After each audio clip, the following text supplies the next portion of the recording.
Hello everyone, welcome back to our YouTube channel medical and nurses.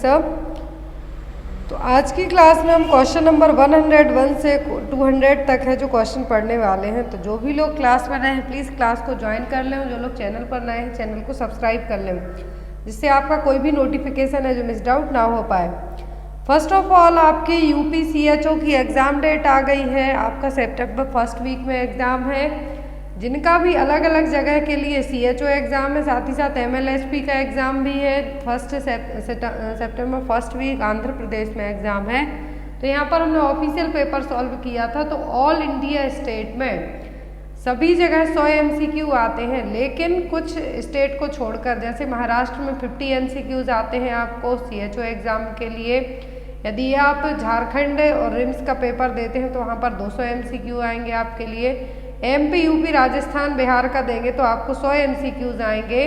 लेकिन आंध्र प्रदेश में आप exam देंगे तो वहाँ पर 200 एमसीक्यूज आएंगे। अलग अलग स्टेट की अलग अलग अपनी पॉलिसी है सिलेबस को लेके ओनली आपको 80% तो हर एक स्टेट कंफर्म करता है कि आपका नर्सिंग सब्जेक्ट होगा, बाकी 20% है जो चेंज कर देता है। लेकिन आंध्र प्रदेश में जो लास्ट टाइम एग्ज़ाम हुआ था तो वहाँ पर आपको करंट अफेयर जीके जीएस से कुछ भी नहीं आया था, ओनली आपको नर्सिंग ही आया था। तो यहाँ पर अब जो भी लोग एग्ज़ाम की तैयारी कर रहे हैं, यदि आप राजस्थान एग्ज़ाम के लिए तैयारी कर रहे हैं, चाहे आप किसी भी स्टेट के लिए, तो ये सीएचओ एमएलएचपी का ऑफिशियल पेपर है। तो आप इस पेपर को ज़रूर देखें, जिससे आपको आइडिया हो जाए कि सीएचओ में किस तरीके के क्वेश्चंस आपको आते हैं। जो भी लोग यूपी सीएचओ का पेपर्स लेना चाहते हैं तो मैं उन सभी को बता दूं कि पेपर्स जो अवेलेबल हैं, इसमें आपको कन्फ्यूज़न नहीं होना चाहिए। वो पेपर मैं आपको यहाँ पर एक बार स्क्रीन पे शो करती हूँ। और बिफोर दैट जो भी पेपर सीएचओ के थे, स्पेशली यूपी के, तो मैंने एक ही क्लास में, सिंगल एक क्लास में 3 पेपर आपको अपलोड कर दिए थे। 2 घंटे की क्लास ली थी कंटिन्यूसली, तो उसमें तीनों पेपर अपलोड कर दिए थे। लेकिन जो पीडीएफ अवेलेबल है मैं आपको शो करके यूपी एनएचएम सीएचओ का पेपर लेना चाहते हैं तो आपको इस तरीके से पेपर है जो अवेलेबल हो जाएंगे। पेपर पूरे बिल्कुल क्लियर फॉर्मेट में है, इसलिए मैंने इसको टाइप नहीं किया हुआ था, आपको डायरेक्ट प्रेजेंट किया था। लेकिन जो भी प्रेजेंट में हम पेपर सॉल्व कर रहे हैं वो थोड़ा सा ब्लर्ड था, ऑफिशियल सीएचओ पेपर एमएलएचपी का, तो उसको मैंने टाइप फॉर्मेट में प्रेजेंट किया है। टोटल यहाँ पर आपको एनएचएम स्टाफ नर्स सीएचओ के पेपर्स अवेलेबल होंगे। टोटल पूरे पेपर यहाँ पे आपको 8 और आई थिंक 9 पेपर हैं, आप एक बार चेक कर लेना। तो जितने भी पेपर्स आपको अवेलेबल करवाए जाएंगे, इसमें आपके लिए प्रेजेंट के एनएचएम सीएचओ के पेपर रहने वाले हैं। क्योंकि यहाँ पर जो भी लोग पेपर देंगे मैं उनको बता दूँ कि आपको 8-8 करके 8-8 करके आपके क्वेश्चन है जो स्क्रीन पे आपको आएंगे। एक पेपर ये भी रहा यूपी का, तो ये भी आपके लिए उसी में ऐड कर दिया जाएगा जो पीडीएफ है, इनकेस यदि उसमें ऐड नहीं होगा तो। लेकिन आई थिंक मैंने ऐड किया हुआ है, और जिन भी लोगों ने पीडीएफ ली है तो वो लोग भी मुझे याद करवा सकते हैं। आप लोग इस पेपर को एक बार खोल के देखना, ये पेपर यूपी वाले पेपर में ऐड है या नहीं, क्योंकि ये भी एनएचएम यूपी में ही कंडक्ट करवाया गया था।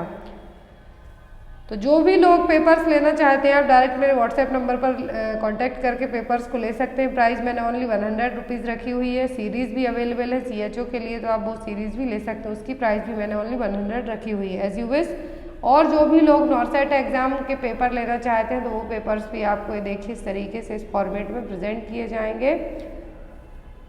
यहाँ पर आपको नॉर्सेट दिल्ली जहाँ जहाँ भी एम्स ने पेपर करवाए हैं वो सभी पेपर आपको अरेंज हो गए हैं। तो आप उन पेपर्स के लिए मेरे व्हाट्सएप नंबर पर कांटेक्ट करके उन पेपर्स को ले सकते हैं एज यू विश। और नहीं ले सकते हैं तो मैंने पेपर्स को ऑलरेडी चैनल पर वीडियो फॉर्मेट में अपलोड करके रखा है, तो आप वहाँ जाके भी देख सकते हैं। इससे आपको ये नहीं लगना चाहिए मैडम ने मेरे साथ पार्शियलिटी की है कि मेरे लिए कंटेंट प्रोवाइड नहीं करवाया। जो लोग पीडीएफ लिए हैं उनको कंटेंट है, तो जो लोग वीडियो फॉर्मेट में खुश हैं वो यहाँ पे चैनल पर देख सकते हैं। जो लोग पीडीएफ फॉर्मेट चाहते हैं तो मेरे व्हाट्सएप नंबर पर कांटेक्ट करके ले सकते हैं। ऑफिशियल ऐप में कुछ इशू है इसलिए वो सॉल्व हो रहे हैं, तो अभी 2 दिन तो हो गए हैं। आई होप आज रात तक क्लियर हो जाए, क्योंकि उस पर बहुत ज़्यादा काम चल रहा था इसलिए।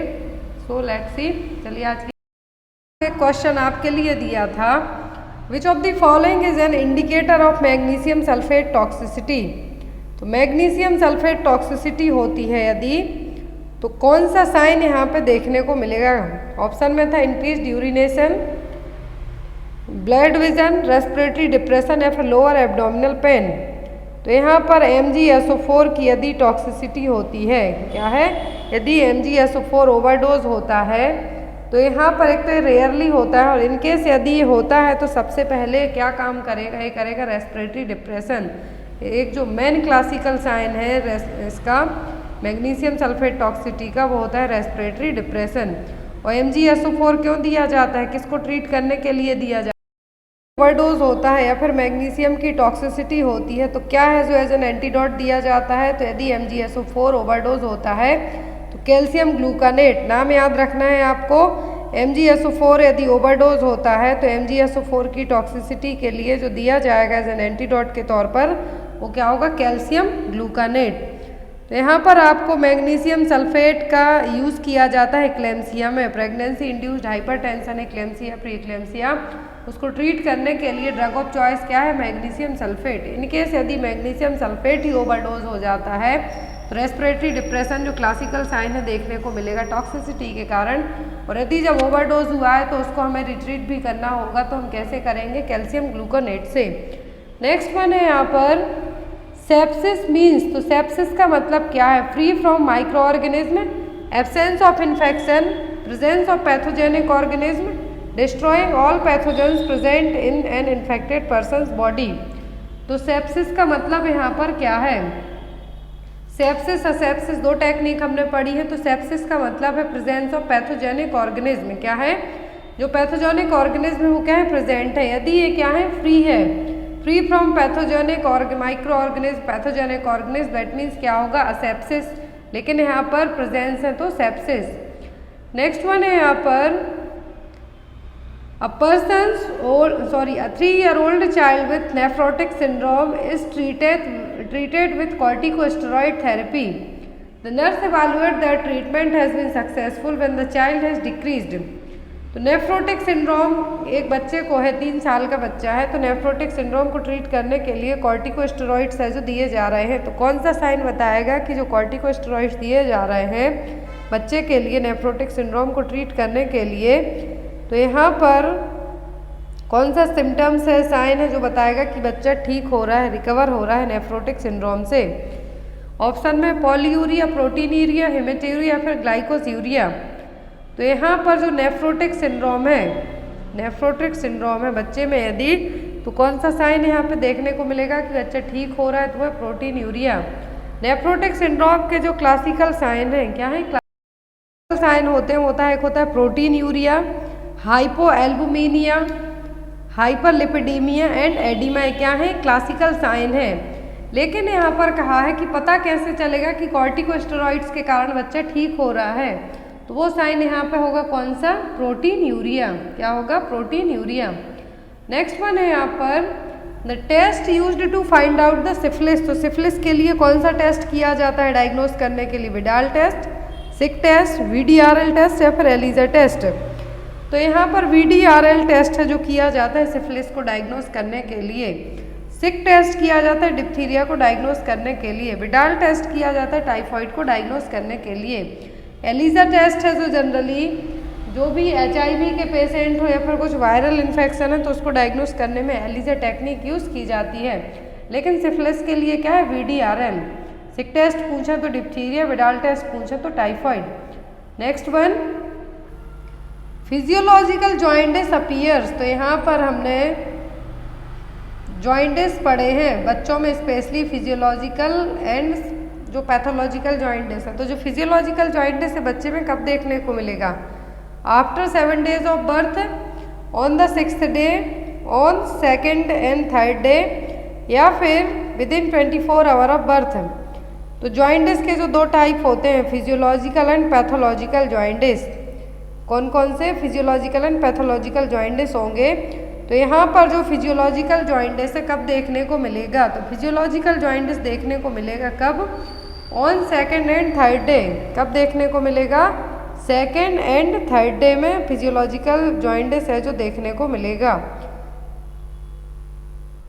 और जो पैथोलॉजिकल देखने को मिलेगा कब, 2nd and 3rd day में। और जो फिजियोलॉजिकल जॉइंटिस है जनरली बेबी डिलीवर होने के 24 आवर के बाद ही देखने को मिलेगा। आपको एक क्वेश्चन एग्जाम में आ सकता है कि यदि आफ्टर सेकेंड और थर्ड डे या फिर हमें कह सकते हैं डिलीवरी होने के 24 घंटे के बाद यदि बेबी में जो जॉइंटिस देखने को मिलेगा वो का फिजियोलॉजिकल जॉइंटिस, और इसको आप है जो बच्चे में अपने आप ही ठीक हो जाएगा। बहुत रेयर केस में इसमें क्या पड़ेगा, ट्रीटमेंट की ज़रूरत पड़ेगी। लेकिन पैथोलॉजिकल में क्या होगा कि जो बिलीरुबिन का लेवल है हाई होगा, और ये कितना होगा 5 mg/dl से भी ज़्यादा बिलीरुबिन लेवल बढ़ेगा इसमें, और ये 24 आवर के अंदर ही बच्चे में दिखाई देगा, appears with in the 24 hour, 24 घंटे के पहले ही। और जो यहाँ पर फिजियोलॉजिकल जॉइंटिस से अपने आप ठीक हो जाएगा, और 14 दिन के बाद तक है जो क्या होगा बच्चे में फिर नहीं दिखाई देगा। आप यदि बच्चे को, इसीलिए बच्चे के लिए क्या कहा जाता है कि यदि सनलाइट मिल पाए आफ्टर डिलीवरी के बाद है जो डिलीवरी के बाद 24 आवर के बाद यदि बच्चे को सनलाइट दी जाती है तो उससे भी जॉइंटिस कम होगा, तो वो फिजियोलॉजिकल होगा। पैथोलॉजिकल जॉइंटिस कभी भी है जो यदि तो इंटरनल प्रॉब्लम के कारण होगा, और यहाँ पर विद इन 24 आवर ही सो हो जाएगा। नेक्स्ट वन है यहाँ पर which of the following statement is incorrect, तो यहाँ पर गलत स्टेटमेंट कौन सा है। Tuberculosis is caused by mycobacterium, tuberculosis बिल्कुल सही है। Person with latent TB infection are not infectious and can not spread infections to other. Every individual who is exposed to TB develops the disease. People who are exposed to TB may or may not develop the disease. अब यहाँ पर देखिए आपको गलत point बताना है। First तो सही है, सेकंड भी सही है कि person with latent TB infection are not infectious and can not spread infections to other, ये भी सही है। थर्ड आता है कि जो पर्सन TB के पेशेंट के कांटेक्ट में आया उसको डिसीज डेवलप होने के चांस हैं। फोर्थ है people who are expose to TB में और may not develop the disease, तो ये भी सही है कि यदि आप किसी TB के पेशेंट के कांटेक्ट में आए हो सकता है आपको TB ना हो। लेकिन जो यहाँ पर इनकरेक्ट सेंटेंस कहा है तो वो है option number C, every individual who is exposed to TB develops the disease, ये बिल्कुल गलत पॉइंट है। किसी को हो सकती है किसी को नहीं हो सकती है। नेक्स्ट वन है यहाँ पर Our skin when exposed to excess sunlight becomes dark due to the pigment.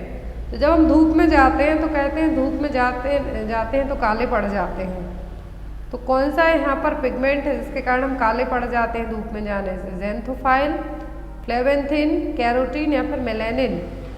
तो यहाँ पर ये भी एक है, जहाँ पर ज़्यादा गर्मी होती है तो वहाँ के लोग भी काले होते हैं, ये होता है मेलानिन के कारण।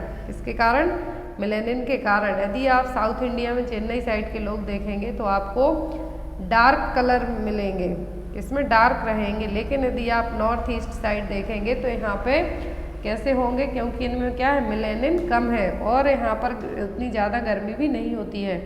तो यहाँ पर सनलाइट के कारण कौन सा पिगमेंट के कारण क्या होगा, मेलानिन के कारण आपकी स्किन कैसी होगी, काली पड़ जाएगी।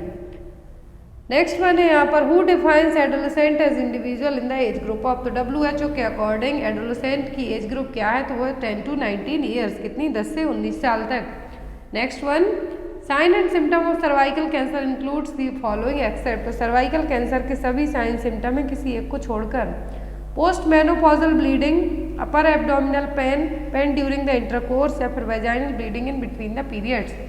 सर्वाइकल कैंसर के साइन सिम्टम सब हैं किसी एक को छोड़कर, तो जो यहाँ पे नहीं है वो है अपर एब्डोमिनल पेन, तो जो होगा वो होगा post menopausal bleeding. Post menopausal bleeding का मतलब आपके पीरियड्स आना बंद हो गए हैं, स्टॉप हो गए, सजेस्ट हो गए हैं परमानेंट, लेकिन आफ्टर दैट आपको ब्लीडिंग हो रही है, वो हो जाएगा। पेन ड्यूरिंग द इंटरकोर्स से भी एक साइन होगा आपको। Vaginal bleeding in between the periods के बीच में ही वेजाइनल ब्लीडिंग का होना, तो यहाँ पर ये सभी साइन होंगे, लेकिन जो नहीं होगा वो क्या होगा, अपर एब्डोमिनल पेन। यदि पेन होगा तो लोअर एब्डोमेन में होगा, ना कि अपर एब्डोमिनल पेन होगा। नेक्स्ट वन है यहाँ पर which of the following is the sign of रिस्प्रिंग्स डिसीज। रिस्प्रिंग्स डिसीज को कहा जाता है मेगा कॉलोन डिसीज और एक कंजेनाइटल डिफेक्ट है। ऑप्शन में है यहाँ पर excessive drooling of saliva, persistent abdominal distension and no passing of meconium up to 24 to 48 hours after the birth, या फिर choking और difficulty in swallowing। तो हिरस्प्रिंग्स डिसीज को कहा जाता है मेगा कॉलोन डिसीज, और इसमें क्या होगा, जो गैंग्लियोनिक सेल्स रहेंगी वो क्या रहेंगी, एब्सेंट होंगी। क्वेश्चन आता है हिरस्प्रिंग्स डिसीज में कौन सी सेल एब्सेंट होती हैं, वो है गैंग्लियोनिक सेल। और जो हिस्प्रिंग्स डिसीज में बच्चा डिलीवर होने के 24 से 48 घंटे बाद भी मेकोनियम जो बेबी का फर्स्ट पासिंग स्टूल है वो पास आउट नहीं करेगा, जिससे परसिस्टेंट एब्डोमिनल डिस्टेंशन देखने को मिलेगी। तो आपका आंसर क्या होगा? बी, हिस्प्रिंग्स डिसीज और मेगाकोलन, जिसमें गैंग्लियोनिक सेल्स एब्सेंट रहेंगी। जब गैंग्लियोनिक सेल्स ही नहीं होगी तो मेकोनियम बेबी का जो फर्स्ट पासिंग स्टूल है वो कैसे पास आउट होगा। नेक्स्ट वन है यहाँ पर the dose of albendazole for deworming in adolescent age. तो एडोलेसेंट एज ग्रुप में 10 से 19 साल तक की एज ग्रुप में एल्बेंडाजोल का कितना डोज दिया जाता है? कृमिनाशक जो दवा दी जाती है तो वो दी जाती है कितनी? 400 mg OD, कितनी? 400 mg OD। नेक्स्ट है यहाँ पर for tying the BP apparatus cuff while measuring blood pressure it should be placed.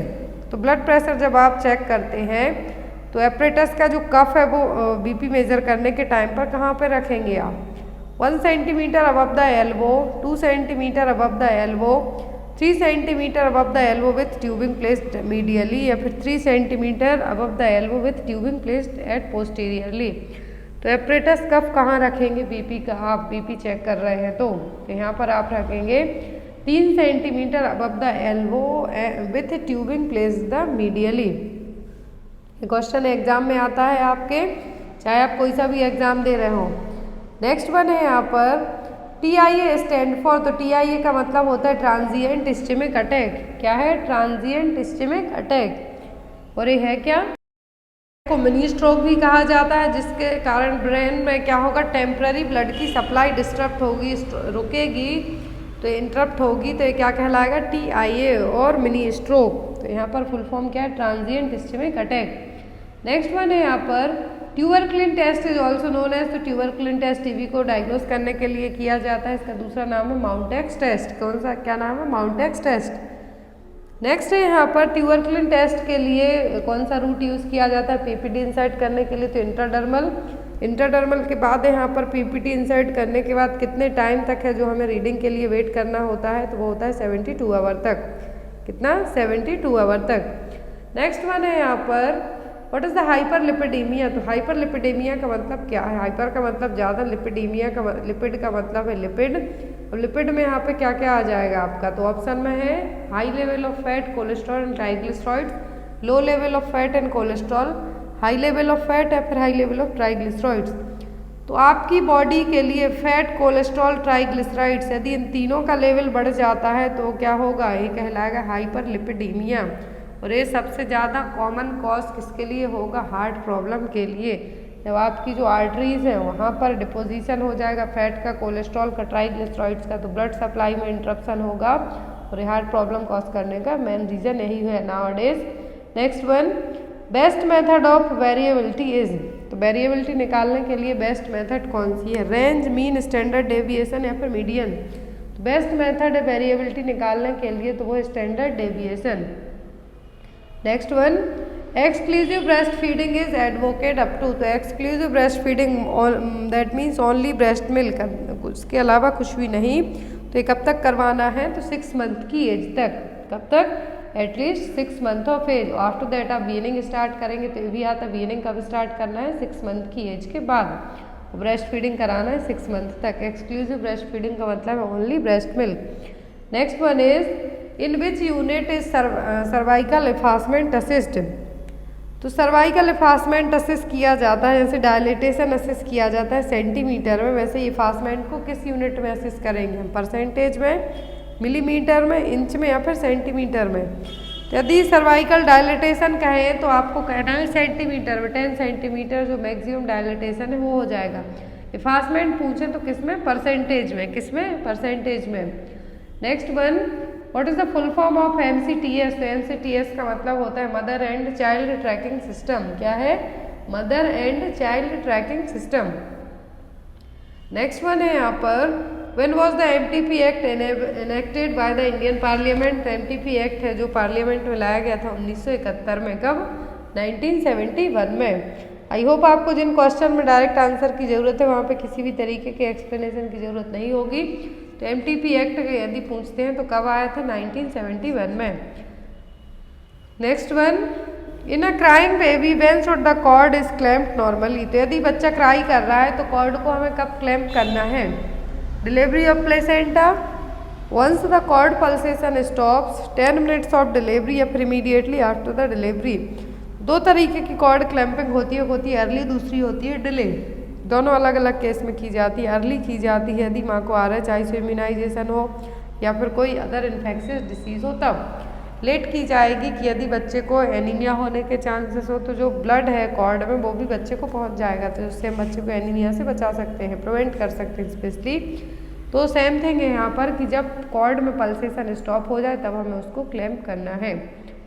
Next one, carriers of Japanese encephalitis virus are. तो वायरस जो है किसके लिए, जैपनीज इंसेफ्लाइटिस के लिए, वो कौन सा है, कौन उसका करियर बनेगा, वाहक बनेगा, तो वो होंगी डोमेस्टिक पिग्स, पालतू सुअर, और वाइल्ड बर्ड्स, जंगली पक्षी और पालतू सुअर। तो यहाँ पर जैपनीज इंसेफ्लाइटिस के लिए जो वायरस रिस्पॉन्सिबल है उसका नाम क्या है। ये जो वायरस है वो किस फैमिली से बिलोंग करता है, फ्लेविवायरस फैमिली से। किससे, फ्लेविवायरस फैमिली से। और जैपनीज इंसेफ्लाइटिस वायरस है जो किस फैमिली से बिलोंग करता है, फ्लेविवायरस फैमिली से। और इसके लिए जो करियर वाहक का काम करेंगे कि जिसके थ्रू ये होता, तो यहाँ पर जैपनीज इंसेफ्लाइटिस पहले जाएगा domestic pig and wild birds में। आफ्टर दैट जो मॉस्क्यूटो बाइट करेगा उसके बाद आपको होगा।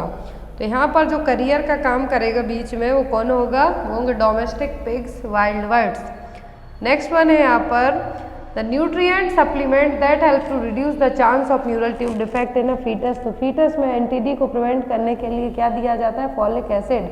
वही क्या करेगा, न्यूरल ट्यूब डिफेक्ट को प्रिवेंट करने में भी, चांसेस को कम करने में भी हेल्प करेगा। Next one, counselling of IUCD insertion should be done. तो इंट्रायूट्राइन कॉन्ट्रासेप्टिव डिवाइस की जो काउंसलिंग है वो कब की जाती है, starting from the antenatal visit, can be done after 2 days of delivery, only when she is delivering, या फिर ओनली आफ्टर द डिलीवरी। तो IUCD इंसर्ट करने की काउंसलिंग की जा सकती है जब आप एंटीनेटल विजिट के लिए आए हों तभी से। आपको इंसर्ट करने के लिए नहीं कहा जा रहा है, काउंसलिंग की बात हो रही है कि आपको उसके बारे में समझाया जा सकता है कब, तो starting from the antenatal visit. Next one, if a soft irregular fetal pole is felt in pelvic grip then it may be. तो यदि सॉफ्ट इरेगुलर फीटल पोल आपको फील हो रही है पेल्विक ग्रिप में, तो ये क्या है, ब्रीच प्रेजेंटेशन है, ट्रांसवर्स है, ऑक्सीपिटो पोस्टीरियर पोजीशन है, फिर वर्टेक्स प्रेजेंटेशन है। तो कॉमन वेजाइनल डिलीवरी के लिए जो प्रेजेंटेशन होता है वो तो है वर्टेक्स सेफेलिक प्रेजेंटेशन। लेकिन यदि सॉफ्ट इरेगुलर फीटल पोल आपको फील हो रहा है पेल्विक ग्रिप में, तो क्या है, बच्चा किस पोजीशन में है, ब्रीच प्रेजेंटेशन में प्रेजेंट है। ब्रीच का मतलब है पैर नीचे हैं, बटक्स नीचे हैं और हेड ऊपर की साइड है। नेक्स्ट वन है यहाँ पर waste water from a community which does not contain human excreta. तो वेस्ट वाटर जिसमें ह्यूमन एक्सक्रीटा ऐड नहीं है तो वो क्या कहलाएगा, इन्फेक्टेड वाटर, सीवेज, सलेज या फिर कंटामिनेटेड वाटर। तो जब ह्यूमन एक्सक्रीटा मिक्स होगा तो वो कहलाएगा सीवेज, लेकिन यहाँ पे नहीं है, ओनली किचन के पानी हो सकता है खाना पीना बनाने का, तो क्या कहलाएगा। Question, in which of the following condition a woman does gain more weight than normal expected. तो ऐसी कौन सी कंडीशन है जिसमें किसी वुमन का वेट है जो एज ए नॉर्मल के कंपेयर में ज़्यादा बढ़ेगा, प्लेसेंटल इनसफिशियंसी में, IUGR में, ट्विन प्रेगनेंसी में, या फिर ओलिगोहाइड्रोमनियास में। तो ओलिगोहाइड्रोमनियास में तो नहीं बढ़ेगा, वेट कम रहेगा क्योंकि पानी की कमी है। तो फिर आता है IUGR, तो इंट्रायूट्राइन ग्रोथ रिस्ट्रिक्टेड में भी वेट गेन नहीं होता है। प्लेसेंटल इनसफिशियंसी में भी वेट गेन नहीं होगा, लेकिन नॉर्मल से ज़्यादा वेट बढ़ने की बात हो रही है तो ये बढ़ेगा ट्विन प्रेगनेंसी में। किसमें, ट्विन प्रेगनेंसी में, या फिर माँ को डायबिटीज़ है या फिर कोई अदर हार्मोनल प्रॉब्लम से तब। लेकिन नॉर्मल वेट कितना गेन होना चाहिए, at least 11 to 12 kg। Normal healthy pregnancy में वेट गेन की बात करें तो कितना होना चाहिए, एटलीस्ट 11 to 12 kg। और जो 11 to 12 kg है सबसे ज़्यादा कब बढ़ता है, तो ये बढ़ता है 3rd ट्राइमेस्टर में। 1st ट्राइमेस्टर में वेट गेन नहीं होता, होगा भी तो 500 ग्राम ही होगा, लेकिन 3rd ट्राइमेस्टर में सबसे ज़्यादा वेट गेन होता है क्योंकि बेबी के ऊपर फैट है जो आना स्टार्ट हो जाता है, इसलिए। Next one, cardiovascular disease is attributed to excessive consumption of. तो कार्डियोवैस्कुलर डिसीज किसको ज़्यादा खाने पीने से होंगी, जिंजिल ऑयल, सैचुरेटेड फैट से, प्रोटीन से, या फिर कोकोनट ऑयल से। तो जो कार्डियोवैस्कुलर डिसीज़ है, जो कि मोस्ट कॉमन रीजन है इंडिया में, सबसे ज़्यादा होती है डिसीज़, किसको खाने से होंगी? सैचुरेटेड फैट को खाने से। किसको? सैचुरेटेड फैट को खाने से। Next one, which is the single most effective method to prevent cross infection? तो सिंगल मोस्ट इफेक्टिव मेथड है क्रॉस इन्फेक्शन के लिए, एक से दूसरे को इन्फेक्शन ना हो, तो वो कौन सी? हैंड वॉशिंग, इम्यूनाइजेशन, डीकंटामिनेशन या फिर स्टरलाइजेशन। तो जो बेस्ट मेथड इफेक्टिव है इन्फेक्शन प्रिवेंट करने के लिए वो है hand washing. Next one, inanimate object that can transmit the disease are termed as. तो ऐसा ऑब्जेक्ट, इनएमिनेट मतलब बेजान वस्तु, बेजान आइटम है लेकिन उससे डिसीज ट्रांसमिट हो सकती है, तो क्या है? ड्रॉपलेट, रिजर्वर, डस्ट या फिर फॉमिट्स। तो ये कहलाएंगे क्या? फॉमिट्स। चाहे कंबल ले लो आपके घर में, या फिर आप बाहर से सब्जी लेके आए तो जो पॉलीथीन ले लो, पॉलीबैग ले लो, बैग ले लो, कुछ भी ले लो, जूते चप्पल हो जाएंगे, सभी क्या? इनएमिनेट ऑब्जेक्ट, बेजान चीज़ें जिसके थ्रू डिसीज ट्रांसमिट हो सकती है। कैसे होगी? यदि उसमें वायरस बैक्टीरिया चिपक के आ गए, आपने छू ली, आपके अंदर पहुँच जाएंगे। Next one, the following disease spread through respiratory route except. सभी डिसीज रेस्पिरेटरी ट्रैक्ट के थ्रू स्प्रेड होती हैं किसी एक को छोड़कर। तो इन्फ्लुएंजा, मम्स, मीजल, ये तीनों होंगी। टाइफाइड होगा फीकोरल रूट से। तो यहाँ पर जो रेस्पिरेटरी रूट है वो कौन कौन सा हो जाएगा? इन्फ्लुएंजा, मम्स और मीजल्स। ड्रॉपलेट इन्फेक्शन से ट्रांसमिट होंगे, स्नीजिंग, कफिंग से। टाइफाइड होगा फीकोरल रूट से, साल्मोनेला टाइफी नाम के बैक्टीरिया से। Next one, world tobacco day is observe every year on. तो हम विश्व तंबाकू दिवस कब मनाते हैं? तो हम हर साल मनाते हैं 31 मई को। कब मनाते हैं? 31 मई को। 7 अप्रैल को हम हेल्थ डे सेलिब्रेट करते हैं। Next one, the number of live birth per 1000 person in a year is termed as. तो number of live birth per 1000, तो यहाँ पर एक क्या टर्म यूज होगा? बर्थ रेट होगी, ग्रोथ रेट होगी, नन ऑफ दीज होगी या फिर डेथ रेट होगी। लाइव बर्थ की बात हो रही पर 1000 पर्सन पर, तो क्या कहलाएगा? Birth rate. यदि यहाँ पर number of live birth per 1000 person की जगह यहाँ पे कह देते हैं हम, जो लाइव बर्थ है क्या है? 1 ईयर से कम एज के बच्चे हैं, तो वो क्या कहलाता? वो यहाँ पर फिर जुड़ जाता है इन्फेंट बर्थ रेट हो जाता है, या डेथ कहते तो डेथ रेट हो जाता। तो यहाँ पर लाइव बर्थ है पर 1000 पर्सन, तो क्या है? Birth rate. Next one is injectable polio viruses. तो इंजेक्टेबल पोलियो वायरस कौन सा है? 7, ट्रिपल, OPV या फिर साल्क वैक्सीन। तो इंजेक्टेबल पोलियो वायरस है कौन सा? Salk vaccine. कौन सा? साल्क वैक्सीन, IPV जिसको हम कहेंगे। ओरल पोलियो वैक्सीन को कहा जाएगा 7 वैक्सीन। ट्रिपल वैक्सीन में आ जाती है DPT। Next one, IMNCI package includes the following except. तो IMNCI पैकेज में सभी चीज़ें इंक्लूडेड हैं किसी एक को छोड़कर। Antenatal care, identify illness and facilitate referral of children, promote exclusive breast feeding of young infants, teach mother to keep baby warm. तो IMNCI में सब चीज़ें इंक्लूड होंगी लेकिन एंटीनेटल केयर इंक्लूड नहीं होगी। क्या होगा यहाँ पर? एंटीनेटल केयर को इंक्लूड नहीं किया गया है। बाकी यदि बच्चे में कुछ इलनेस है तो उसको रेफरल के लिए भी फैसिलिटी रहेगी। एक्सक्लूसिव ब्रेस्ट फीडिंग को प्रमोट करने के लिए भी कहा जाएगा। माँ बच्चे को गर्म रखने के लिए भी कहा जाएगा जिससे बेबी को हम हाइपोथर्मिया से बचा सकें, लेकिन एंटीनेटल केयर यहाँ पे इंक्लूड नहीं होगी। Next one, among the following which is an international agency which assist in programmes that benefit the child health. तो चाइल्ड हेल्थ के लिए जो एजेंसी काम करती है वो है यूनिसेफ। कौन सी है? UNICEF, United Nation International Children's Emergency Fund. Headquarter कहाँ पर है? न्यूयॉर्क में। Next one, the ultrasound anomaly scan is usually carried out at around. तो अल्ट्रासाउंड एनोमली स्कैनिंग किया जाता है जनरली 5th मंथ की जेस्टेशनल पीरियड में, कि बेबी में कोई इस तरीके का डिफेक्ट तो डेवलप नहीं हो रहा है, तो एनोमली स्कैनिंग जिसको हम कहते हैं। और वीक्स में बात करें तो 20 वीक्स की प्रेगनेंसी में है जो अल्ट्रासोनोग्राफी करवाई जाती है। Next one, hookworm infestation is. तो हुकवॉर्म इन्फेस्टेशन किसके थ्रू होगा? ऑक्सीरियासिस, लीशमानियासिस, एनसाइक्लोस्टोमियासिस या फिर एस्केरियासिस। तो हुकवॉर्म इन्फेस्टेशन किसके कारण होगा? तो ये होगा एनसाइक्लोस्टोमियासिस के कारण। Next one, which procedure will help in the management of atonic PPH। तो यदि अटोनिक PPH है मतलब यूट्रस की जो अटोनिसिटी है मसल्स की, उसके कारण PPH हुआ है, कैसे आप उसको मैनेज करेंगे? Suturing of cervical and vaginal tear से, uterine muscle dilator, by manual compression of uterus या फिर इंट्रावेजाइनल पैकिंग। तो अटोनिक पीपीएच को मैनेज करने के लिए कौन सा प्रोसीजर हेल्प करेगा, वो होगा bye manual compression of uterus. दोनों हाथ से आपको यूट्रस को कंप्रेस करना है, जिससे हम अटोनिक पीपीएच को ट्रीट कर सकते हैं। अटोनिक का मतलब है जो मसल्स की टोन है यूट्रस की वो क्या होना, बहुत ही ज़्यादा कम हो जाना। Next one, intake of vitamin C helps in the absorption of. तो विटामिन सी लेने के कारण किसको एब्जॉर्ब करने में हेल्प मिलेगी, तो वो मिलती है आयरन को एब्जॉर्ब करने में। इवन आयरन टैबलेट दी जाती है, कहा जाता है कि आप विटामिन सी के साथ लें इसको, या फिर जो भी खट्टे फल हैं, चाहे नींबू हो जाए, आंवला हो जाए, ऑरेंज हो जाए, संतरा हो जाए, तो इनके साथ आप इसको ले सकते हैं क्योंकि एब्जॉर्ब करने में हेल्प करेंगे। Next one, mittelschmerz is pain associated with. तो यहाँ पर पेन का नाम दिया हुआ है, क्या है, मिडल स्क्लेम्स। क्या है, मिडल स्क्लेम्स है जो यहाँ पर किस में देखने को मिलेगा, सेक्सुअल इंटरकोर्स में, वॉमिटिंग में, डिफिकेशन में या फिर ओव्यूलेशन पेन में। तो जो यहाँ पर मिडल स्कैम्स है इसको क्या कहा जाता है, इसको कहा जाता है जब वन साइडेड स्टमक पेन हो, जो कि नॉर्मल एबुलेशन की प्रोसेस में ही देखने को मिलेगा या फिर एबनॉर्मलिटी में भी देखने को मिलेगा। लेकिन जो मिडल स्क्लेज्म है यहाँ पर कब होगा, जब ओवुलेशन आने वाला हो। क्या ओवुलेशन आने वाला हो और एक साइड लोअर स्टमक में पेन होगा, तो इसको कहा जाता है मिडल स्क्लेज्म पेन।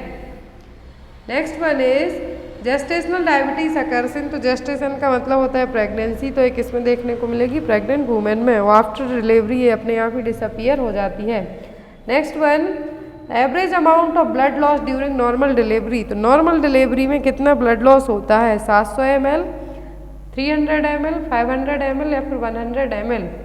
तो जो नॉर्मल डिलीवरी होती है इसमें जब ब्लड लॉस होता है कितना, 500 ml, कितना 500 ml, तो ये नॉर्मल है। लेकिन अब 500 ml, 500 ml से ज़्यादा होता है तब कहा जाता है पीपीएच, पोस्ट पार्टम हेमरेज। लेकिन नॉर्मली कितना होता है blood loss, 500 ml।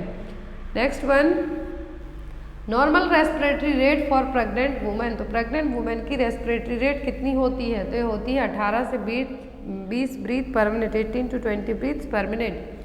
Next one, RH factor can produce. तो RH फैक्टर हमने पढ़ा है, RH आइसोइम्यूनाइजेशन पढ़ा है, तो यहाँ पर RH फैक्टर बनाते क्या हैं, सिकल सेल एनीमिया का कारण बनेंगे, एरिथ्रोब्लास्टोसिस फीटलिस का कारण बनेंगे, टर्नर सिंड्रोम होगा। तो यहाँ पर RH फैक्टर के कारण जो प्रॉब्लम होती है वो होती है एरिथ्रोब्लास्टोसिस फीटलिस। क्या है, एरिथ्रोब्लास्टोसिस फीटलिस की सिचुएशन डेवलप होगी RH फैक्टर के कारण, RH आइसोइम्यूनाइजेशन के कारण। Next one, while breast feeding the lower lip of baby during attachment should be. तो जब ब्रेस्ट फीडिंग कराते हैं तो लोअर लिप है कहाँ पर अटैच होगा, तो ये किस तरीके से अटैच होगा, इन्वर्ट होगा, does not better the way it is kept, averted या फिर स्ट्रेट। तो यहाँ पर जब लोअर लिप होगा कैसा होगा, एवर्टेड होगा, मतलब पूरा जो एरियोला है उसको कवर करके रखेगा। लोअर लिप का अटैचमेंट कैसा होगा, averted.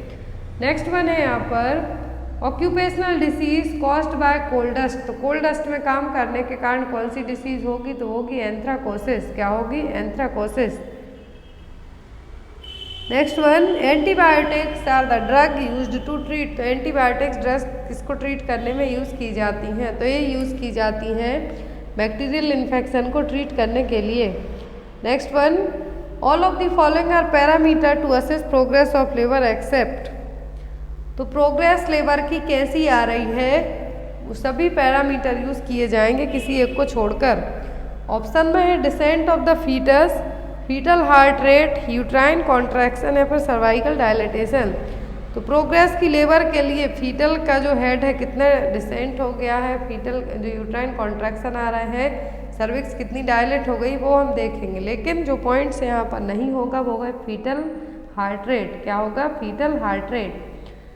Next one, which of the following migration of population does not change the size of the population. यदि लोग माइग्रेट होते हैं, एक शहर से दूसरे शहर जाके रहते हैं, तो किस में कौन सी साइज में चेंज नहीं होगा, national migration, internal migration, international migration या फिर एक्सटर्नल माइग्रेशन। तो यहाँ पर जब माइग्रेट होते हैं लोग तो क्या चेंज नहीं होगा, होगा इंटरनल माइग्रेशन, क्योंकि वो यहाँ पर एक ही जगह से, मान लीजिए आप गांव से शहर जाते हैं तो क्या है इंटरनल माइग्रेशन, लेकिन एक देश से दूसरे देश जाएंगे आप तो वो कहलाएगा नेशनल माइग्रेशन और एक्सटर्नल माइग्रेशन।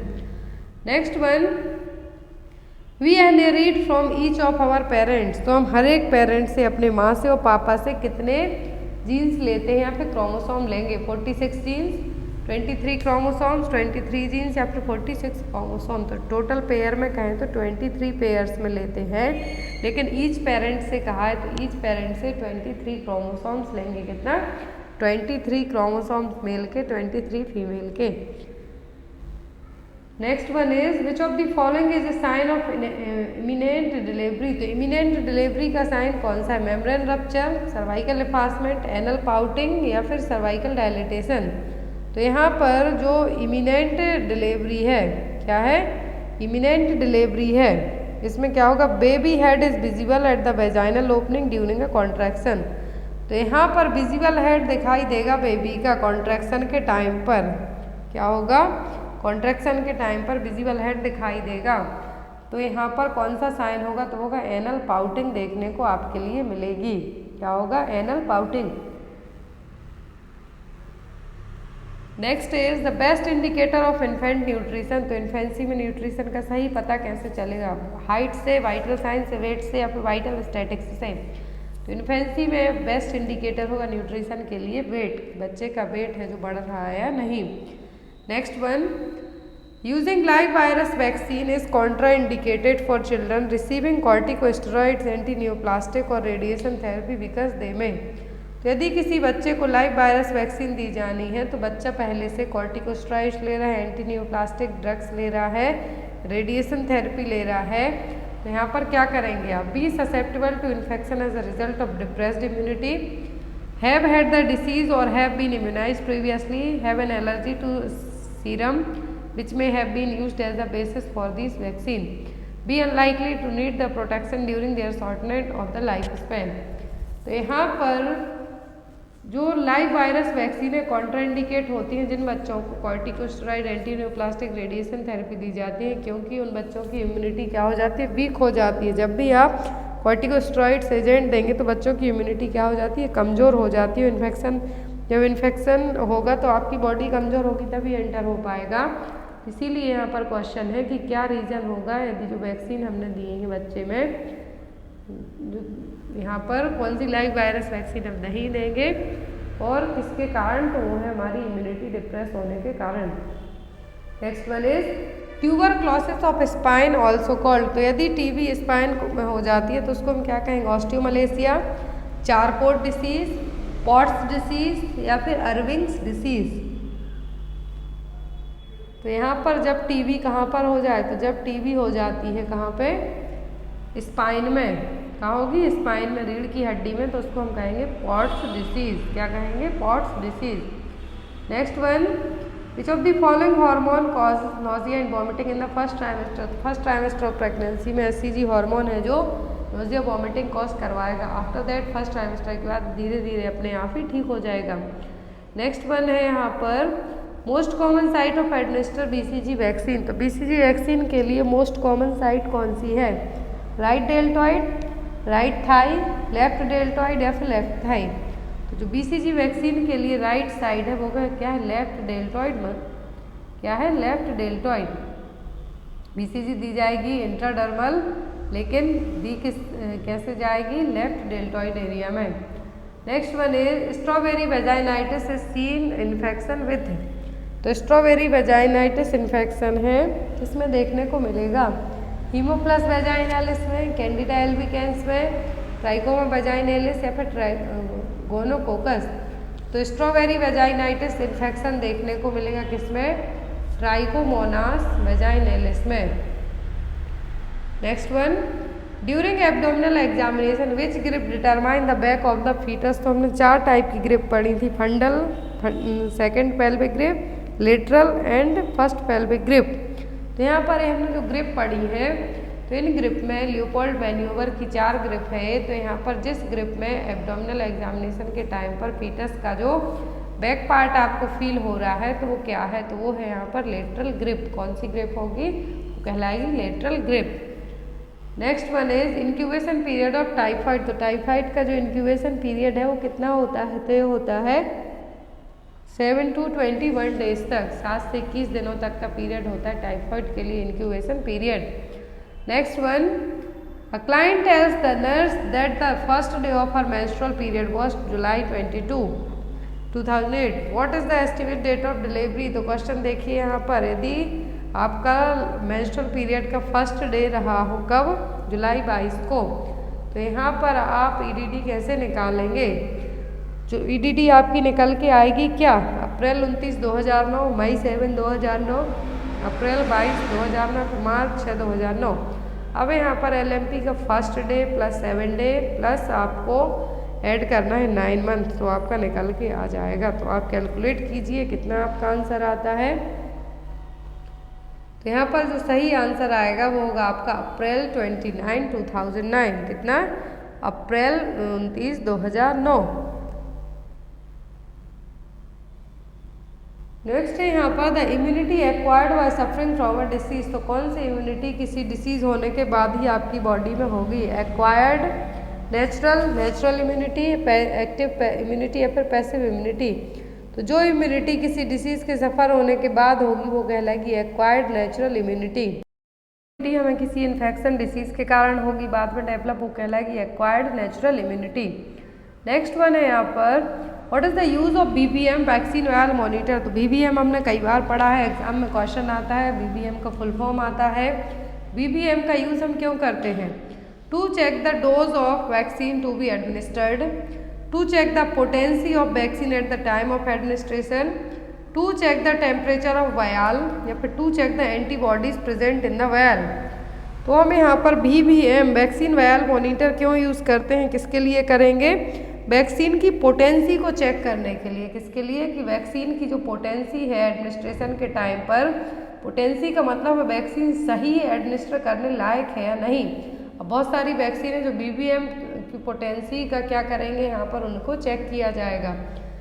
नेक्स्ट है यहाँ पर all of the following disease are associated with overcrowding in residence except. That means सभी डिसीज भीड़ में रहने के कारण होंगी। मान लीजिए एक रूम में उसमें 10-15 लोग रह रहे हैं, वो ओवर क्राउडिंग रेसिडेंस हो जाएगा। तो यहाँ पर सभी डिसीज होंगी उसके कारण, किसी एक को छोड़कर, डिप्रेशन, लेप्रोसी, डायबिटीज़ या फिर टीबी। तो ओवर क्राउडिंग के कारण आपको डिप्रेशन होगा, लेप्रोसी होगी, टीबी होगी, लेकिन डायबिटीज़ कभी भी नहीं होगी। डिप्रेशन होगा कि चेचे पोंपो रहेगा रूम में, घर में पूरा, लेप्रोसी इन्फेक्शियस डिसीज है, टीबी इन्फेक्शियस है, लेकिन डायबिटीज़ क्या है, यहाँ पर नॉन कम्युनिकेबल डिसीज़ है और ओवर क्राउडिंग के कारण आपको नहीं होगी। Next one, positive organism of diphtheria. तो डिप्थीरिया का पॉजिटिव एजेंट क्या है, तो वो कॉर्नीबैक्टीरियम डिप्थीरिया, जो कि एक बैक्टीरिया है। नेक्स्ट वन है यहाँ पर आइसलेट्स ऑफ लैंगरहैंस। कहाँ पर होंगे आइसलेट्स ऑफ लैंगरहैंस, ओवरी में, स्टमक में, ब्रेन में कि पैंक्रियाज में। तो आइसलेट्स ऑफ लैंगरहैंस रहेंगे कहाँ पर, पैंक्रियाज में। अब इनकी अल्फा बीटा और गामा सेल्स हैं जो अलग अलग हार्मोन को रिलीज करती हैं और बॉडी में ब्लड ग्लूकोज लेवल को मेंटेन करने का काम करती हैं। Next one, full form of BMI. तो बीएमआई का फुल फॉर्म होता है बॉडी मास इंडेक्स। कितना, क्या है, body mass index. Next one, which of the following fetal position is the most favourable for birth. जन्म के लिए मोस्ट फेवरेबल पोजिशन कौन सी, vertex presentation, transverse line, frank breech presentation, posterior position of the foetal head. तो favourable for birth मतलब बच्चे के जन्म के लिए सिफेलिक पोजीशन और वर्टेक्स प्रेजेंटेशन मोस्ट फेवरेबल होगा, क्योंकि इसमें क्या रहेगा, हेड है जो सिम्फाइसिस प्यूबिस में रहेगा, और जो अपर होगा तो वो क्या कहलाएगा, ब्रीज प्रेजेंटेशन। नेक्स्ट है यहाँ पर the common method of screening for cervical cancer in the community. Community में कॉमन मेथड कौन सी है सर्वाइकल कैंसर के लिए स्क्रीनिंग के लिए, visual inspection with acetic acid, जिसको VIA भी कहा जाता है, एग्जाम में आता है आपको, अल्ट्रासाउंड, CT स्कैन या फिर ब्लड स्मीयर।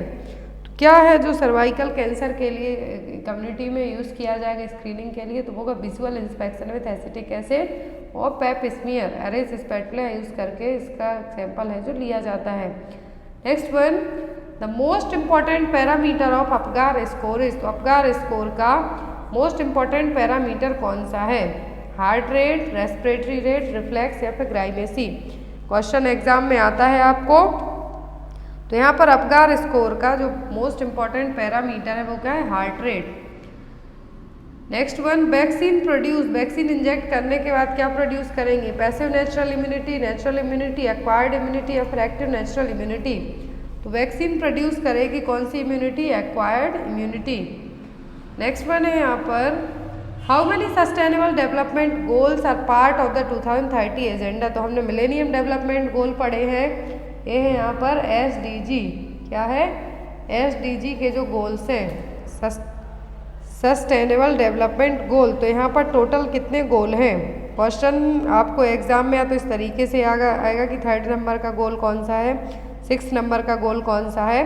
तो टोटल गोल की बात करें तो टोटल कितने गोल होते हैं इसमें? 17। कितने होंगे? 17। फर्स्ट पूछते हैं तो नो पॉवर्टी, सेकंड पूछे तो जीरो हंगर, भुखमरी पे काम करना, थर्ड आता है good health and wellbeing, fourth में एजुकेशन, फिफ्थ में जेंडर इक्वालिटी। तो इस तरीके से आपको सीक्वेंस भी इनका याद रखना है कि कौन से नंबर का जो SDG है, मान लीजिए पूछ लिया आपसे कि 13 नंबर का जो SDG है वो क्या है, तो वो है यहाँ पर क्लाइमेट एक्शन। तो यहाँ पर आपको इनके नाम है जो याद रखना है। यदि जेंडर इक्वालिटी पूछ लिया तो कौन से नंबर का है, तो वो है 5th नंबर का। नेक्स्ट वन है यहाँ पर, the wrapped instrument should be autoclaved for. तो जो रैप्ड इंस्ट्रूमेंट है उसको कितने टाइम तक हमें ऑटोक्लेविंग मशीन में रखना है? 20 मिनट, 40 मिनट, 10 मिनट या फिर 30 मिनट के लिए। जो रैप्ड इंस्ट्रूमेंट है हमें उसको कितने टाइम के लिए क्या करना है? ऑटोक्लेव में रखना है। तो एटलीस्ट 30 मिनट तक के लिए। कितना? 30 मिनट तक के लिए। Next one, percentage of world population living in India. तो पूरे विश्व की जनता है जो क्या है? पूरे विश्व की जनता है, तो उसका कितने परसेंट है जो इंडिया की जनता कवर करेगी? 0.05%, 0.0328, 0.0204 या फिर 0.1607। तो यहाँ पर यदि पूरे विश्व की पॉपुलेशन की बात करें हम, क्या है? पूरे विश्व की पॉपुलेशन की बात करें तो पूरे विश्व की पॉपुलेशन है यदि यूनाइटेड नेशन ऑर्गेनाइजेशन की रिपोर्ट के अकॉर्डिंग, तो पूरी ग्लोबल ह्यूमन पॉपुलेशन है 8 बिलियन। कितनी? 8 बिलियन पॉपुलेशन है जो हो चुकी है। तो यहाँ पर इंडिया कितना कवर करेगा? 0.1607। अब इंडिया की पॉपुलेशन कितनी है? तो इंडिया की जो पॉपुलेशन है, कितनी है इंडिया की पॉपुलेशन? एग्जाम में क्वेश्चन आता है आपको। तो इंडिया की पॉपुलेशन की हम बात करें तो 138 करोड़ थी जो 2020 का डेटा था। लेकिन यदि अभी की बात करें यहाँ पर, तो यहाँ पर अलग अलग साइट पे अलग अलग डेटा दिया हुआ है, लेकिन पूरी इंडिया की बात करें तो है कितनी? 138 करोड़। चाइना की बात करें तो 140 करोड़। इंडिया बहुत जल्दी चाइना को जरूर क्रॉस कर जाएगा, लेकिन टोटल पूरे विश्व में कहें तो 0.1607%। Next one, menopausal women are at risk for. तो जिनके मेनोपॉजल वुमेन है, मतलब कि एस्ट्रोजन का लेवल डाउन होने लगता है, और किसके होने के चांस ज़्यादा रहेंगे? तो वो होंगे यहाँ पर ऑस्टियोपोरोसिस के। किसके? ऑस्टियोपोरोसिस के। बोन डेंसिटी कम होने लगेगी, फ्रैक्चर होने के चांसेस भी ज़्यादा रहेंगे। तो किस में होगा? मेनोपॉजल वुमेन में। Next one, painful intercourse. तो पेनफुल इंटरकोर्स का मतलब क्या है?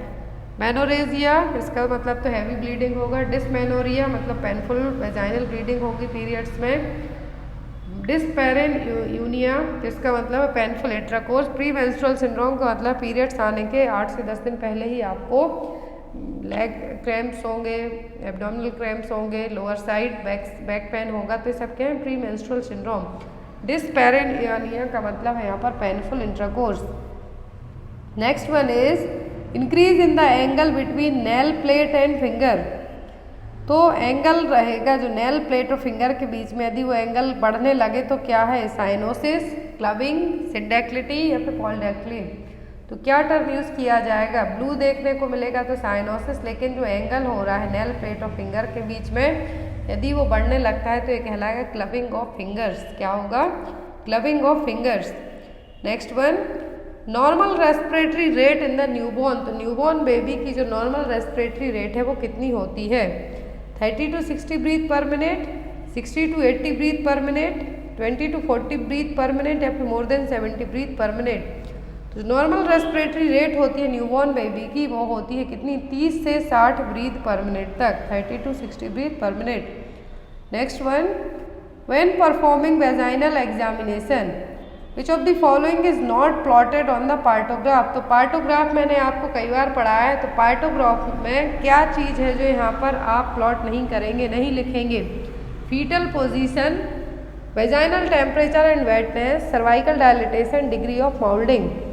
तो फीटल पोजीशन नोट डाउन की जाएगी पार्टोग्राफ में आपकी, और यहाँ पर सीक्रेशन होगा, लेकिन यहाँ पर वेटनेस और टेम्परेचर इंक्लूड नहीं होगा। सर्वाइकल डायलिटेशन होगा, माउल्डिंग चेक की जाएगी, लेकिन वेजाइनल टेम्परेचर और वेटनेस को रिकॉर्ड नहीं किया जाएगा। Next one is muscular layer of the uterus.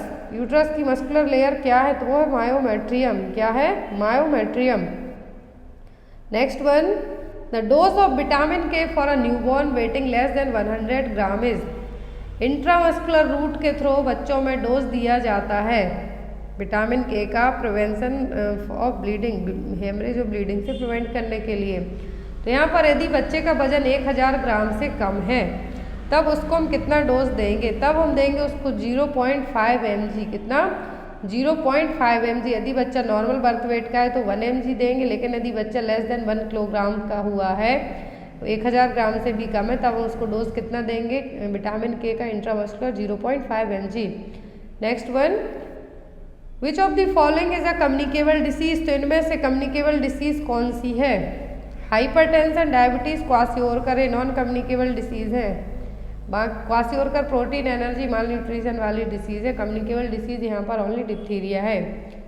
Next है यहाँ पर universal immunization programme was launch in the year. तो यूनिवर्सल इम्यूनाइजेशन प्रोग्राम कब लॉन्च किया गया था, 1975 में, 1965 में, 1985 में या फिर 1971 में। तो यूनिवर्सल इम्यूनाइजेशन प्रोग्राम को लॉन्च किया गया था 1985 में। ये यूनिवर्सल इम्यूनाइजेशन प्रोग्राम हर एक CHO एग्जाम में आता है। नेक्स्ट है यहाँ पर व्हाट इज द इम्यूनिटी।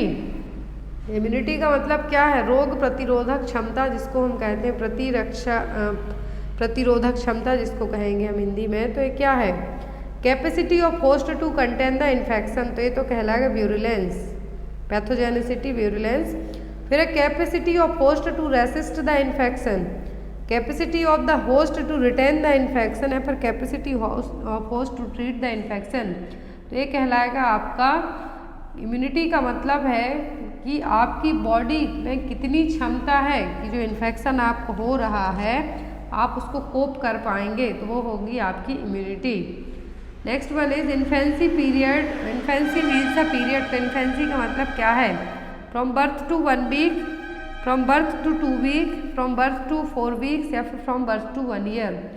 तो यहाँ पर इन्फेंसी का मतलब होगा जन्म से लेके 1 साल तक का पीरियड। न्यूनेट कहलाएंगे बर्थ से 4 वीक और 1 मंथ तक के, लेकिन इन्फेंसी का मतलब है बर्थ से 1 year. Next one is poliomyelitis is spread by. तो पोलियोमाइलाइटिस होगा पोलियो वायरस से। नेक्स्ट है यहाँ पर symptoms of dengue include all except. तो डेंगू में क्या क्या होगा, आई पेन होगा, सबसे ज़्यादा मेन यही है, प्लेटलेट्स काउंट कम होगा, हाई ग्रेड फीवर होगा, जॉइंट पेन होगा। तो यहाँ पर जो साइन नहीं है वो होगा low grade fever. Next one, at what time prenatal development should the nurse expect the greatest foetal weight gain.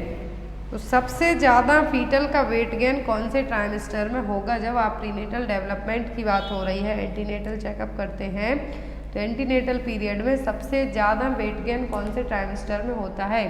Implantation period में, 3rd ट्राइमेस्टर, फर्स्ट या फिर 2nd में। तो सबसे ज़्यादा वेट गेन होता है 3rd ट्राइमेस्टर की प्रेगनेंसी में।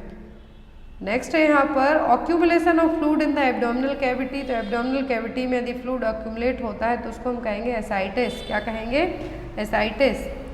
नेक्स्ट वन है यहाँ पर low birth weight in India is considered when. तो LBW बेबी इंडिया में कब कंसीडर किए जाते हैं, जब birth weight less than 2.5 kg से भी कम हो। कितना, बर्थ वेट 2.5 kg से भी कम होता है तब वो बेबी कहलाते हैं लो बर्थ वेट बेबीज। तो यहाँ पर आपका आंसर क्या होगा C. Weight of newborn is below the 2500 gram, 2500 gram से भी कम है यदि बच्चे का वजन तो वो कहलाएंगे LBW baby. Next one, proponent of germ theory of disease, that means जो जर्म थ्योरी ऑफ डिसीज है इसको किसने दिया था? रॉबर्ट ब्राउन ने, चार्ल्स डैंजन ने, रॉबर्ट हुक ने या फिर लुईस पास्चर ने। तो जर्म थ्योरी दी गई थी किसके द्वारा? लुईस पास्चर के द्वारा। नेक्स्ट है यहाँ पर target group in ICDS programme are all except, तो टारगेट ग्रुप सभी हैं किसी एक को छोड़कर। ICDS में इंटीग्रेटेड चाइल्ड डेवलपमेंट स्कीम में 1975 में लाई गई थी ये। तो यहाँ पर टारगेट ग्रुप कौन से हैं? प्रेग्नेंट लैक्टेटिंग मदर है, यहाँ पर वुमेन है जिनकी एज 15 से 44 साल तक है, जो फर्टाइल एज ग्रुप की वुमेन है, चिल्ड्रन अप टू 6 ईयर्स, और यहाँ पर जो बच्चे हैं यहाँ पर कितना 1 to 3 ईयर, 3 to 6 ईयर के, लेकिन school going children ICDS scheme का हिस्सा नहीं है। नेक्स्ट है यहाँ पर what is the normal capillary refilling time in children, तो बच्चों में कैपिलरी रिफिलिंग टाइम कितना होता है नॉर्मल? तो वो होता है लेस देन 3 सेकेंड तक। Next one, full form of dots, तो डॉट्स जो ट्रीटमेंट कोर्स यूज़ किया जाता है इसके लिए TB को ट्रीट करने के लिए 2 कैटेगरी होती है, category first regiment second. Dots यहाँ पर है क्या? फुल फॉर्म है directly observe treatment short course. Next one है यहाँ पर एपिडेमियोलॉजिकल ट्रियाड, तो एपिडेमियोलॉजिकल ट्रियाड का मतलब होगा agent, host and environment. Triangle का मतलब है ट्रियाड और 3 कंपोनेंट्स हैं इसके एपिडेमियोलॉजिकल ट्रियाड के, वो क्या है? Agent, host and environment. Next one है यहाँ पर which nutritional deficiency is common among adolescent in India, तो भारत में सबसे ज़्यादा जो एडोलेसेंट एज ग्रुप है 10 से 19 साल तक का एज ग्रुप है, किसकी कमी न्यूट्रिशनल डेफिशिएंसी देखने को मिलेगी? तो वो होगी सबसे ज़्यादा आयरन की कमी। कौन सी? आयरन डेफिशिएंसी एनीमिया सबसे कॉमनली देखने को मिलेगा एडोलेसेंट एज ग्रुप में। इसके लिए अलग अलग प्रोग्राम्स लाई है गवर्नमेंट जिसके कारण डिस्ट्रीब्यूशन किया जाता है आयरन फॉलिक एसिड का। नेक्स्ट वन है वीयनिंग स्टार्ट एट, तो वीयनिंग होती है स्टार्ट 6 मंथ की एज के बाद, जब बच्चे की एज 6 महीने हो जाए। वीयनिंग का मतलब है बेबी को एक्सक्लूसिव ब्रेस्ट फीडिंग के बाद कुछ खाना पीना स्टार्ट करवाना, जिसको कॉम्प्लीमेंट्री फीड भी हम कह सकते हैं। Next one, the reflex that cause the baby toes to spread when the sole of the foot is stroked it, तो जब हम बच्चे का जो सोल है, फूट का जो सोल है उसको टच करेंगे तो बेबी अपने पैर स्प्रेड करेगा, वो कौन सा रिफ्लेक्स है? तो यह है बेबिल्स्की रिफ्लेक्स। जब हम यदि बेबी के टोए में टिंगलिंग करेंगे तो अपने पैर वो क्या करेगा? इधर उधर हिलाएगा, स्प्रेड करेगा, तो क्या है? Babinski reflex. Next one, eclampsia age, तो एक्लेम्पसिया कब होगा? प्रेगनेंसी में होगा। एक्लेम्पसिया में कन्वल्जन्स आएंगे, प्रोटीन यूरिया होगा, हाइपरटेंशन होगा, तो यहाँ पर आपका आंसर होगा बी। प्री एक्लेम्पसिया में क्या होगा? आपका कन्वल्जन्स नहीं आएंगे, लेकिन एक्लेम्पसिया में कन्वल्जन्स भी आएंगे। ये चीज़ डिफ्रेंशिएट करेगी एक्लेम्पसिया को प्री एक्लेम्पसिया से। तो यहाँ पर साइन क्या क्या होंगे? Pre eclampsia plus convulsions, hypertension होगा, प्रोटीन यूरिया होगा और कन्वल्जन्स होंगे। लास्ट क्वेश्चन है फिजिशियन इंड्यूस्ड इन्फेक्शन, मतलब फिजिशियन के थ्रू जो इन्फेक्शन होगा वो क्या है? याट्रोजेनिक, इनडायरेक्ट, अपॉर्चुनिस्टिक या फिर नोजोकोमियल। जो हॉस्पिटल से होगा वो कहलाएगा नोजोकोमियल और hospital acquired infection. Opportunistic infection का मतलब आपकी बॉडी वीक है, इम्यूनिटी कमज़ोर है, कोई भी आपको ऑलरेडी इन्फेक्शन है, कोई और अदर इन्फेक्शन एंटर हो जाए तो होगा अपॉर्चुनिस्टिक इन्फेक्शन। जो इन्फेक्शन आपको डॉक्टर के थ्रू, हेल्थ केयर गिवर के थ्रू मिला है तो वो कहलाएगा आपका याट्रोजेनिक इन्फेक्शन। तो ये था यहाँ पर MLHP CHO के 200 क्वेश्चन हमने सॉल्व किए। अब जिनको जो भी डाउट हो तो आप कमेंट बॉक्स में अपने डाउट्स है जो क्लियर करने के लिए रख सकते हैं, या फिर मेरे व्हाट्सएप नंबर पर भी मुझे मैसेज कर सकते हैं एज यू विश। और जो भी लोग पेपर्स लेना चाहते हैं तो मैं उनको फिर से रिपीट करके बता देती हूँ कि आप यदि यूपी के पेपर लेते हैं तो उसमें 9 पेपर्स ऐड किए हुए हैं, जिसमें NHM UP CHO के पेपर इंक्लूडेड हैं। यूपी में 2020 में पेपर नहीं हुआ था, मेरिट बेस्ड लिए गए थे लोग। 2019 में पेपर हुआ था जो कि बहुत ज़्यादा ब्लर्ड है पेपर, इसलिए मैंने उस PDF में ऐड नहीं किया है। यदि आपकी रिक्वेस्ट होगी तो उसमें ऐड कर दूंगी। बहुत इजी पेपर आया था 2019 में। 2021 के 3 पेपर रहेंगे CHO के, स्टाफ नर्स के पेपर रहेंगे NHM के 2021 में हुए हैं 4 पेपर। इस तरीके से आपके पेपर होते हैं। और एक पेपर और NHM UP ने करवाया था वो भी ऐड कर दिया गया है। तो ये सभी पेपर आपको ओनली 100 रुपीज़ में अवेलेबल हैं। आप चाहें तो इनको ले सकते हैं। और जो भी लोग ऑल इंडिया स्टेट के अलग अलग स्टेट के पेपर लेना चाहते हैं तो वो भी पेपर्स को ले सकते हैं। Thank you for watching us. Bye bye, good night.